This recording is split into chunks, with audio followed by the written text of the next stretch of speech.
Piense y hágase rico, Napoleón Hill tercera parte. Convertido a audio por Edwin S.G. La fe. Visualización y creencia en la consecución del deseo. El segundo paso hacia la riqueza. La fe es el elemento químico primordial de la mente. Cuando la fe se mezcla con el pensamiento, el subconsciente capta la vibración, la traduce en su equivalente espiritual, y la transmite a la inteligencia universal, como en el caso de la plegaria. Las emociones de la fe, el amor y el sexo son las más poderosas entre las principales emociones positivas. Cuando se mezclan las tres, tienen el efecto de colorear el pensamiento de tal manera que éste alcanza al momento el subconsciente, y allí se transforma en su equivalente espiritual, la forma singular que induce una respuesta de la inteligencia infinita.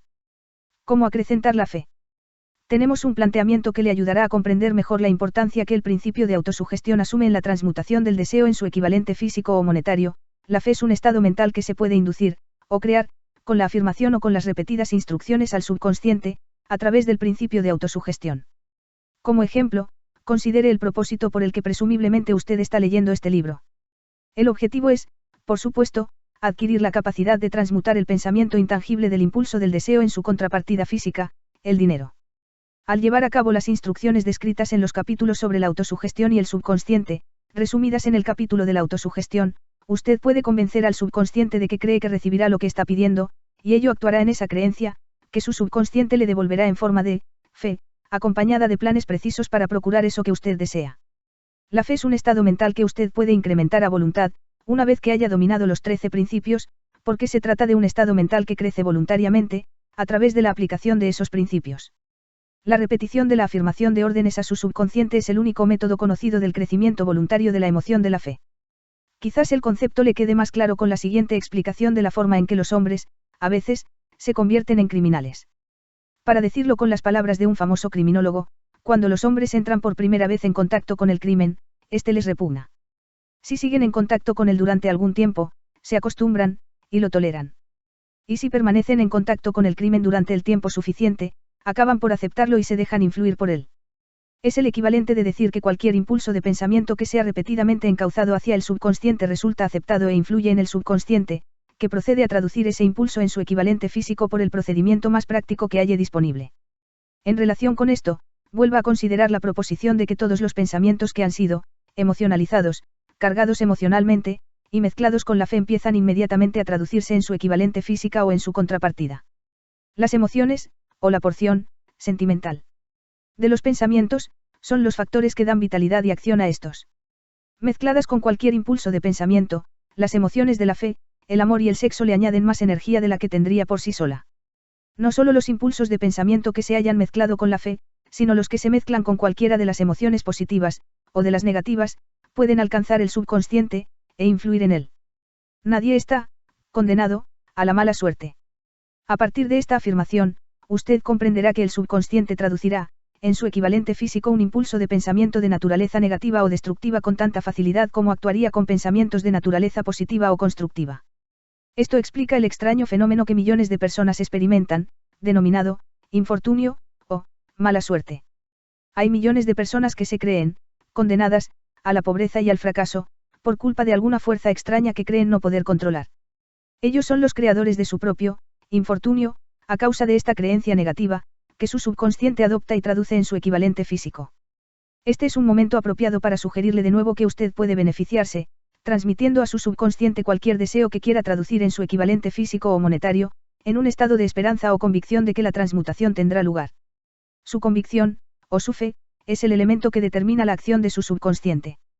No hay nada que le impida embaucar a su subconsciente al darle instrucciones a través de la autosugestión, tal como yo engañé al subconsciente de mi hijo. Para llevar a cabo este engaño, de manera más realista, cuando se dirija a su subconsciente, compórtese tal como lo haría si ya estuviera en posesión del objeto material que está pidiendo. Su subconsciente traducirá en su equivalente físico, por el medio más práctico y directo, cualquier orden que se le dé en un estado de convicción o de fe en que la orden se llevará a cabo. Sin duda, se ha dicho bastante para señalar un punto de partida desde el cual uno puede, mediante la experimentación y la práctica, adquirir la capacidad de mezclar la fe con cualquier orden que se le dé al subconsciente. La perfección surgirá a través de la práctica. No puede aparecer por el mero hecho de leer las instrucciones. Es esencial para usted que estimule sus emociones positivas como fuerzas dominantes de su mente, y quite importancia y elimine las emociones negativas. Una mente dominada por emociones positivas se convierte en una morada favorable para el estado mental conocido como fe. Una mente así dominada puede, voluntariamente, darle al subconsciente instrucciones que éste aceptará y ejecutará de inmediato. La fe es un estado mental que se puede inducir mediante la autosugestión durante todas las épocas. Las religiones han exhortado a la humanidad en conflicto a tener fe, en este o aquel dogma o credo, pero no han logrado explicar a las multitudes cómo tener fe. No han afirmado que, la fe es un estado mental que se puede inducir mediante la autosugestión. En un lenguaje que cualquier ser humano normal podrá entender, describiremos todo lo que se sabe sobre el principio mediante el cual la fe puede aparecer donde ya no existe. Tenga fe en usted, fe en el infinito. Antes de empezar, debería recordar que, la fe es el elixir eterno, que da vida, poder y acción al impulso del pensamiento. Merece la pena leer el enunciado anterior una segunda vez, y una tercera, y una cuarta. Merece la pena leerlo en voz alta. La fe es el punto inicial de toda acumulación de riquezas. La fe es la base de todos los milagros, y de todos los misterios que no se pueden analizar con los parámetros de la ciencia. La fe es el único antídoto conocido contra el fracaso. La fe es el elemento, el componente químico, que, combinado con la plegaria, nos proporciona comunicación directa con la inteligencia infinita. La fe es el elemento que transforma la vibración ordinaria del pensamiento, creada por la mente finita del hombre, en su equivalente espiritual. La fe es el único agente a través del cual el hombre puede dominar la fuerza de la inteligencia infinita, y usarla. La magia de la autosugestión. La prueba es simple y fácil de demostrar. Va ligada al principio de autosugestión. Por lo tanto, centremos la atención en el tema de la autosugestión, para descubrir qué es y lo que se puede alcanzar con ella. Se sabe que uno llega, finalmente, a creer cualquier cosa que se repita a sí mismo, sea la afirmación verdadera o falsa. Si un hombre repite una mentira una y otra vez, con el tiempo aceptará esa mentira como algo cierto. Más aún, creerá que es cierta. Todo hombre es lo que es a causa de los pensamientos dominantes que él permite que ocupen su mente. Los pensamientos que un hombre adopta deliberadamente, y que anima con entusiasmo, y con los que combina una emoción o más, constituyen las fuerzas motivadoras que dirigen y controlan cada uno de sus movimientos, actos y hazañas. Aquí tenemos el enunciado de una verdad muy importante: los pensamientos combinados con cualquiera de las emociones constituyen una fuerza magnética, que atrae otros pensamientos similares o relacionados. Un pensamiento así, magnetizado, con la emoción se puede comparar con una semilla que, cuando es plantada en terreno fértil, germina, crece y se multiplica una y otra vez, hasta que aquello que en un principio fue una semillita se convierte en innumerables millones de semillas de la misma clase. La mente humana está constantemente atrayendo vibraciones que armonicen con aquella que la domina. Cualquier idea, plan, pensamiento o propósito que uno abrigue atrae infinidad de ideas afines, adhiere estas ideas a su propia fuerza, y crece hasta convertirse en el propósito maestro que domina y motiva al individuo en cuya mente se ha alojado. Volvamos ahora al punto inicial, para informarnos de cómo se puede plantar en la mente la semilla original de una idea. La información es fácil de entender: cualquier idea, plan o propósito se puede injertar en la mente mediante la repetición del pensamiento. Por eso le damos instrucciones para que ponga por escrito un planteamiento de su propósito principal, u objetivo primordial y preciso, lo memorice y lo repita en voz alta todos los días, hasta que las vibraciones auditivas hayan alcanzado su subconsciente. Decídase a dejar de lado las influencias de todo ambiente desfavorable para construir su propia vida a medida. Al hacer un inventario de sus recursos y capacidades mentales, quizá usted descubra que su mayor debilidad sea su falta de confianza en sí mismo. Esta desventaja puede ser superada, y la timidez transformada en coraje a través de la ayuda que el principio de la autosugestión proporciona. La aplicación de este principio puede ejecutarse mediante la sencilla enunciación de los impulsos de pensamiento puestos por escrito, memorizados y repetidos hasta que lleguen a formar parte del instrumental del que la facultad inconsciente de su mente disponga. Fórmula de la confianza en uno mismo. Primero, sé que tengo la capacidad de alcanzar el objeto del propósito definido de mi vida, por lo tanto, exijo de mí mismo acción perseverante y continua hasta conseguirlo, y aquí y ahora prometo ejecutar tal acción. Segundo, me doy cuenta de que los pensamientos dominantes de mi mente se reproducirán con el paso del tiempo en actos externos y físicos para transformarse en una realidad física, por lo tanto, concentraré mis pensamientos durante 30 minutos cada día en la tarea de pensar en la persona en que me propongo convertirme, creando de este modo una imagen mental clara. Tercero, sé que, mediante el principio de la autosugestión, cualquier deseo que abrigue con perseverancia buscará expresarse a través de ciertos medios prácticos para obtener el objeto que haya tras él, por lo tanto, dedicaré 10 minutos cada día a pedirme el incremento de la confianza en mí mismo. Cuarto, he escrito con claridad una descripción del objetivo primordial de mi vida, y nunca dejaré de esforzarme, hasta que haya conseguido la suficiente confianza en mí mismo para alcanzarlo. Quinto, comprendo con claridad que no hay riqueza ni posición que pueda durar mucho tiempo, a menos que se haya formado sobre la lealtad y la justicia, por lo tanto, no me comprometeré en ninguna transacción que no beneficie a todos a los que afecte. Tendré éxito atrayendo hacia mí las fuerzas que deseo emplear, y la cooperación de otras personas. Induciré a otros a servirme, por obra de mi disposición de servir a otros.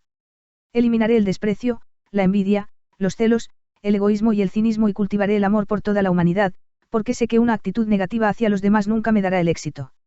Haré que los demás crean en mí, porque yo creeré en ellos y en mí mismo. Firmaré esta fórmula con mi nombre, la memorizaré y la repetiré en voz alta una vez cada día, con la fe absoluta de que influirá gradualmente en mis pensamientos y mis actos para que yo me convierta en una persona que confía en sí misma y que goza del privilegio del éxito. Tras esta fórmula hay una ley de la naturaleza que ningún hombre ha sido todavía capaz de explicar. El nombre por el que dicha ley se conoce tiene poca importancia. Lo que importa de ella es que funciona, para la gloria y el progreso de la especie humana, si es usada de forma constructiva. Por otra parte, si se la usa destructivamente, destruirá con la misma facilidad. En esta afirmación podemos encontrar una verdad muy importante: quienes se hunden en la frustración y acaban su vida en la pobreza, la miseria y la angustia lo hacen a causa de la aplicación negativa del principio de la autosugestión. La causa se puede encontrar en el hecho de que todos los impulsos de pensamiento tienen tendencia a vestirse de su equivalente físico. El desastre del pensamiento negativo. El subconsciente no distingue entre impulsos de pensamiento positivos o negativos. Trabaja con el material que le suministramos, a través de nuestros impulsos de pensamiento. El subconsciente traducirá en algo real un pensamiento regido por el miedo con tanta facilidad como transformaría en realidad un pensamiento regido por el coraje, o por la fe. Tal como la electricidad hace girar las ruedas de la industria, y rinde servicios útiles si se la emplea correctamente, o acaba con la vida si se hace mal uso de ella, así, la ley de la autosugestión nos conducirá a la paz y la prosperidad o nos arrastrará hacia el valle de la miseria, el fracaso y la muerte, de acuerdo con el grado de comprensión y aplicación que tengamos de ella. Si uno se llena la cabeza de miedos, dudas y desconfianza en su capacidad para conectar y usar la fuerza de la inteligencia infinita, la ley de la autosugestión adoptará ese espíritu de desconfianza y lo usará como patrón mediante el cual el subconsciente lo traducirá en su equivalente físico. Así como el viento arrastra una nave hacia el este y otra hacia el oeste, usted será elevado o hundido por la ley de la autosugestión de acuerdo con la manera en que usted oriente las velas de su pensamiento. La ley de la autosugestión, que puede elevar a cualquier persona a niveles asombrosos de realización, queda bien descrita en los siguientes versos. Si piensas que estás vencido, lo estás. Si piensas que no te atreves, así es. Si te gusta ganar, pero piensas que no puedes, es casi seguro, no ganarás. Si piensas que perderás, estás perdido, pues el mundo nos enseña que el éxito empieza en la voluntad del hombre. Todo está en el estado de ánimo. Si piensas que eres superior, lo eres. Has tenido que pensar alto para ascender. Has tenido que estar seguro de ti mismo antes de ganar ningún premio. Las batallas de la vida no siempre favorecen al hombre más fuerte o al más rápido, pero tarde o temprano el hombre que gana es el hombre que piensa que puede. Observe las palabras que se han destacado, y captará el profundo significado que el poeta expresa. ¿Qué genio yace dormido en su cerebro? En algún rincón de su carácter está latente, dormida, la semilla de la realización que, si germinara y se pusiera en acción, lo elevaría a niveles que tal vez usted nunca soñó alcanzar. Así como un virtuoso puede arrancar las melodías más hermosas de las cuerdas de su violín, usted puede despertar al genio que yace dormido en su mente, y hacer que lo conduzca hacia arriba, hacia cualquier objetivo que desee alcanzar. Abraham Lincoln fue un fracasado en todo lo que intentó. Hasta después de haber alcanzado los 40 años. Fue un don nadie, de ninguna parte, hasta que una gran experiencia entró en su vida y despertó al genio dormido que había en su corazón y en su cerebro, para darle al mundo uno de sus hombres realmente grandes. Esa experiencia estaba combinada con las emociones de la aflicción y el amor. Le aconteció a través de Anne Rutledge, la única mujer a quien el amor realmente. He sabido que la emoción del amor está ligada al estado de ánimo conocido como la fe, y esto se debe que el amor se aproxima mucho a traducir los impulsos de pensamiento propios en su equivalente espiritual. Durante su labor de investigación, el autor ha descubierto, a partir del análisis de la vida y obra y realizaciones de centenares de hombres de posiciones destacadas, que detrás de casi cada uno de ellos existía la influencia del amor de una mujer. Si quiere pruebas del poder de la fe, examine las realizaciones de los hombres y mujeres que se han valido de ella. Jesús, el Nazareno, encabeza la lista. La base de la cristiandad es la fe, con independencia de cuántas personas hayan falseado o malinterpretado el significado de esa gran fuerza. La esencia de las enseñanzas y de las realizaciones de Cristo, que pueden haberse interpretado como milagros, son nada más y nada menos que fe. Si hay fenómenos milagrosos, se producen solo a través del estado mental conocido como la fe. Consideremos el poder de la fe, tal como nos la mostró un hombre bien conocido por toda la humanidad, el Mahatma Gandhi, de la India. En este hombre, el mundo tuvo uno de los ejemplos más sorprendentes de las posibilidades de la fe que conozca la humanidad. Gandhi ostentó más poder potencial que ningún otro de sus contemporáneos, y ello a pesar del hecho de que no contó con ninguna de las herramientas ortodoxas del poder, tales como dinero, barcos de guerra, soldados ni material bélico. Gandhi no tenía dinero, ni casa, ni siquiera ropas, pero tenía poder. ¿Cómo lo obtuvo? Lo creó a partir de su comprensión del principio de la fe, y mediante su capacidad para trasplantar esa fe al espíritu de 200 millones de personas. Gandhi consiguió la sorprendente proeza de influir en 200 millones de mentes para formar un conglomerado humano que se moviese al unísono, como un solo hombre. ¿Qué otra fuerza de este mundo, aparte de la fe, puede lograr tanto? Como una idea construyó una fortuna. Debido a la necesidad de la fe y de la cooperación en el funcionamiento de los negocios y de la industria, será tan interesante como provechoso analizar un suceso que nos proporciona un excelente ejemplo para la comprensión del método por el cual los individualistas y los hombres de negocios acumulan grandes fortunas al dar antes de intentar obtener. El suceso elegido para este ejemplo data de comienzos de siglo, cuando se estaba formando la United States Steel Corporation, Corporación del Acero de Estados Unidos. A medida que lea la historia, tenga presente esos hechos fundamentales, y comprenderá cómo las ideas se han convertido en fortunas inmensas. Si ustedes de los que se han preguntado a menudo cómo se han acumulado las grandes fortunas, esta historia de la creación de la United States Steel Corporation le resultará esclarecedora. Si tiene alguna duda de que los hombres pueden pensar y hacerse ricos, esta historia disipará esa duda, porque usted podrá ver con claridad en la historia de la United States Steel Corporation la aplicación de una porción importante de los principios que se describen en este libro. El asombroso relato del poder de una idea ha sido escrito de forma espectacular por John Lovell, del New York World Telegram, y la transcribimos con su cortesía. Un bonito discurso de sobremesa por $1.000 millones. Aquella noche del 12 de diciembre de 1900, en la que unos 80 miembros de la sociedad financiera se reunieron en el salón de banquetes del University Club, en la Quinta Avenida, para hacer los honores a un hombre joven del oeste de Estados Unidos, ni media docena de los invitados supuso que estaban a punto de presenciar el episodio más importante de la historia de la industria estadounidense.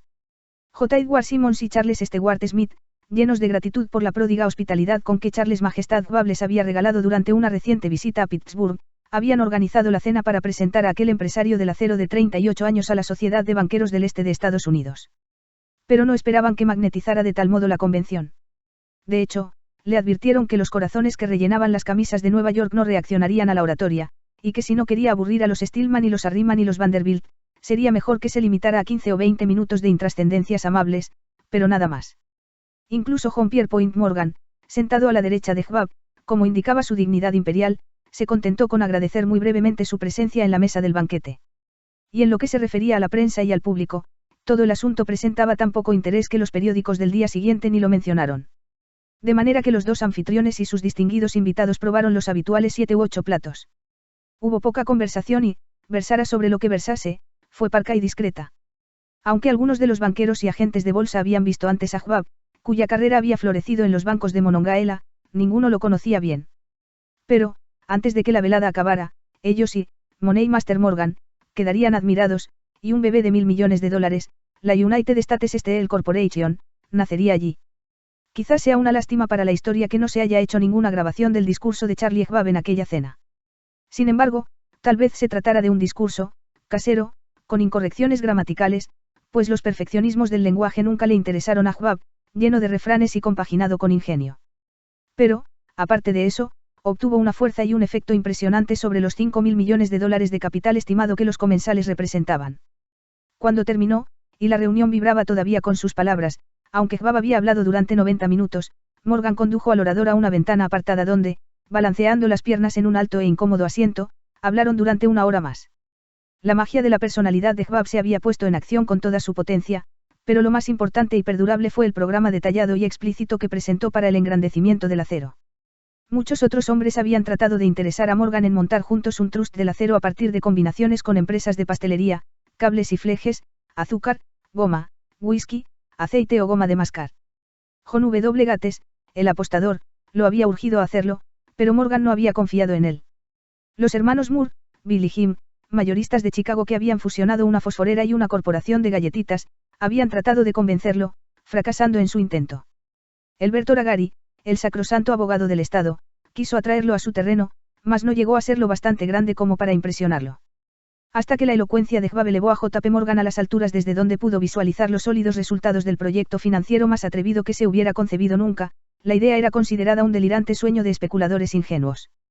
El magnetismo financiero que, hace una generación, empezó a atraer miles de compañías pequeñas y a veces ineficazmente dirigidas a combinaciones más grandes y competitivas, se ha vuelto operativo en el mundo del acero gracias a los artilugios de aquel jovial pirata de los negocios, John W. Gates. Este había formado ya la American Steel and Wire Company con una cadena de pequeñas empresas, y junto con Morgan había creado la Federal Steel Company. Pero al lado del gigantesco trust vertical de Andrew Carnegie, dirigido por sus 53 accionistas, esas otras combinaciones resultaban insignificantes. Podían combinarse como mejor les pareciese, pero ni todas juntas harían mella en la organización de Carnegie, y Morgan lo sabía. El viejo escocés excéntrico también lo sabía. Desde las majestuosas alturas de Esquivo Castle había visto, primero divertido y luego con resentimiento, los intentos de las pequeñas compañías de Morgan entremetiéndose en sus negocios. Cuando esos intentos se tornaron demasiado importantes, el mal genio de Carnegie se convirtió en ira y en deseos de venganza. Decidió duplicar cada fábrica suya por cada una que sus rivales poseyeran. Hasta entonces no había tenido interés en cables, tubos, flejes ni planchas. En cambio, se contentaba con venderle el acero en bruto a esas compañías y las dejaba que trabajaran en la especialización que quisieran. Ahora, con Schwab como jefe y lugarteniente capaz, planeaba arrinconar a sus enemigos contra la pared. Así fue como Morgan vio la solución a su problema de combinaciones en el discurso de Charles Majestad Schwab. Un trust sin Carnegie, el gigante, no sería ningún trust, sino un pastel de ciruelas sin ciruelas. El discurso de Schwab de aquella noche del 12 de diciembre de 1900 aportó la sugerencia, que no la solicitud, de que el vasto imperio Carnegie podía llegar a estar bajo la sombra de Morgan. Habló del futuro mundial del acero, de reorganización en aras de la eficiencia, de especialización, de deshacerse de compañías improductivas, de la concentración del esfuerzo en las propiedades florecientes, de ahorros en el tráfico de mineral bruto, de ahorros en los departamentos directivos y administrativos, de captar mercados extranjeros. Más que todo eso, les dijo a los bucaneros que había entre ellos dónde estaban los errores de su piratería habitual. Sus propósitos, suponía él, habían sido crear monopolios, aumentar los precios y pagarse a sí mismos dividendos exagerados más allá de todo privilegio. Con su estilo campechano, Schwab condenó ese sistema. La estrechez de miras de semejante política, dijo a su auditorio, residía en el hecho de que restringía el mercado en un momento en que todo pugnaba por la expansión. Abaratando el coste del acero, explicó, se crearía un mercado expansivo, se idearían más usos para el acero y se captaría una parte considerable del mundo de la industria. En realidad, aunque él no lo supiese, Schwab era un apóstol de la moderna fabricación en serie. Así acabó la cena en el University Club. Morgan se fue a su casa, para pensar en las predicciones de progreso de Schwab. Schwab regresó a Pittsburgh, a dirigir el negocio siderúrgico para B. Andrew Carnegie, mientras Gary y todos los demás volvían a sus teletipos, para especular, anticipándose al próximo movimiento. No tardó mucho en suceder. A Morgan le llevó más o menos una semana digerir el festín de razonamientos que Schwab le había puesto delante. Cuando se aseguró de que no iba a sufrir ninguna indigestión financiera, llamó a Schwab, y se encontró con un hombre bastante reticente. Al señor Carnegie, le dijo Schwab, quizá no le alegrara mucho descubrir que el presidente de su conglomerado de empresas había estado coqueteando con el emperador de Wall Street, el barrio que Carnegie había resuelto no pisar jamás. Entonces John W. Gates, que hacía de intermediario entre Morgan y Schwab, sugirió que si Schwab estuviera casualmente de paso por el Bellevue Hotel, de Filadelfia, J. P. Morgan podía coincidir con él en el mismo sitio. Sin embargo, cuando Schwab llegó, Morgan se hallaba enfermo en su casa de Nueva York, y, presionado por el hombre mayor, Schwab viajó a Nueva York y se presentó ante la puerta de la biblioteca del financiero. En la actualidad, ciertos historiadores de la economía han expresado la sospecha de que esta historia, desde el principio al fin, fue planificada por Andrew Carnegie, que la cena en honor de Schwab, el célebre discurso, la reunión del domingo por la noche entre Schwab y el rey del dinero fueron sucesos que el sagaz escocés había preparado de antemano. La verdad es precisamente todo lo contrario.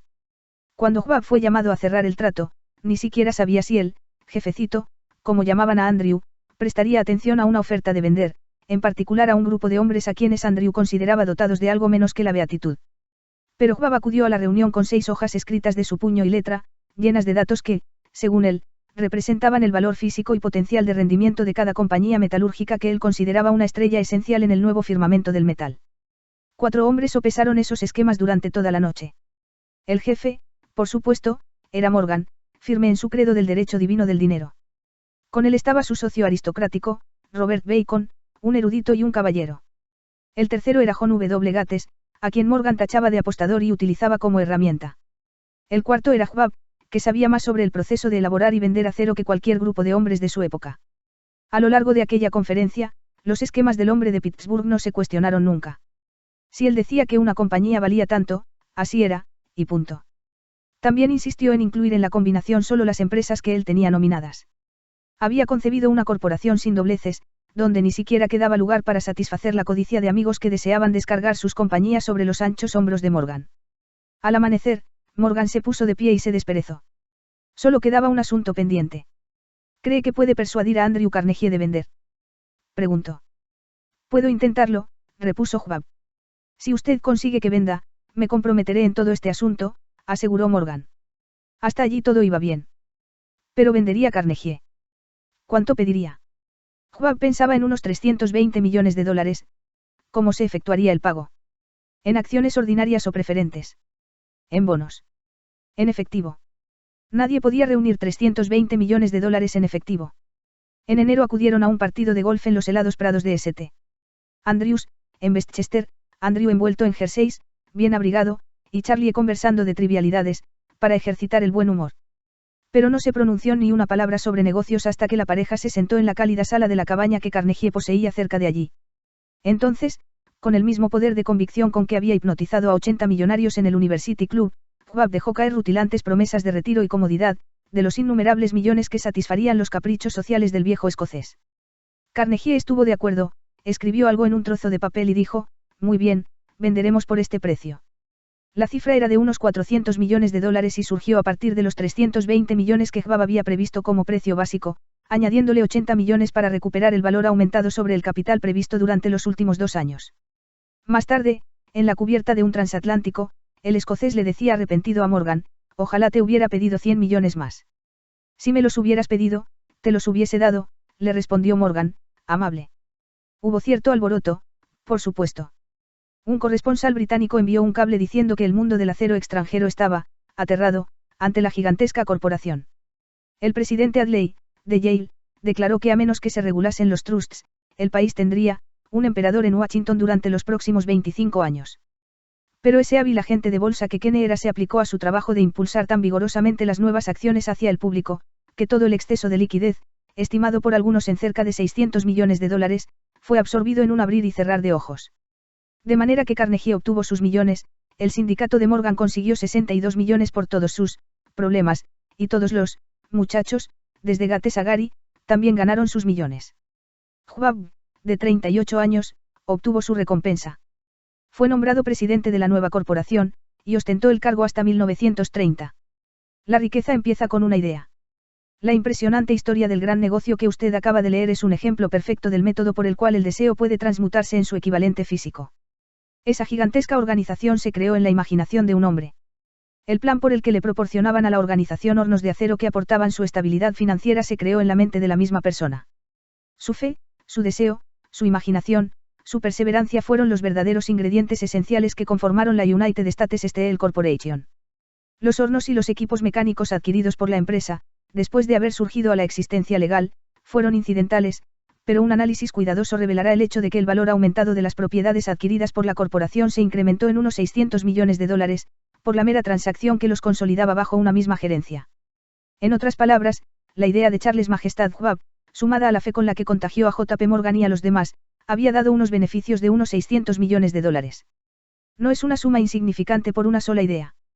La United States Steel Corporation prosperó hasta convertirse en una de las empresas más ricas y poderosas de Estados Unidos, dando empleo a miles de personas, desarrollando nuevas aplicaciones para el acero, y abriendo nuevos mercados, demostrando de ese modo que los 600 millones de beneficio que la idea de Schwab produjo estaban bien merecidos. La riqueza empieza a partir de una idea. La cantidad está limitada solo por la persona en cuya mente esa idea se pone en movimiento. La fe elimina las limitaciones. Cuando esté preparado para negociarle a la vida lo que usted desee, recuerde, usted es el que pone el precio por obtener lo que quiere.